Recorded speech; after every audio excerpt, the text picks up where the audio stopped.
Hello, konnichiwa! Pagka-uwi ni Ate Miori galing Yoche, nagbike kami ng 6 minutes papunta sa koe na to dahil sa Sakura, Sakura, na na na na na na.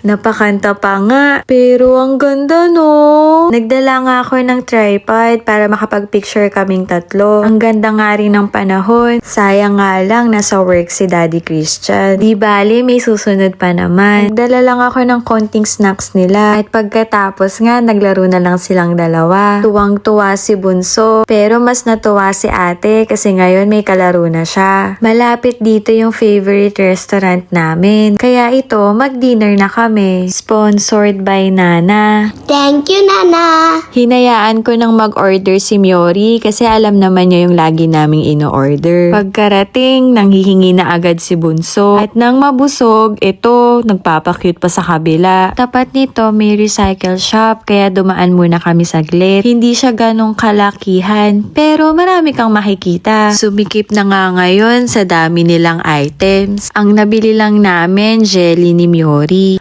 At umuwi na kami kasi magdidilim na. Ayun lamang for today. Thank you for watching. God bless!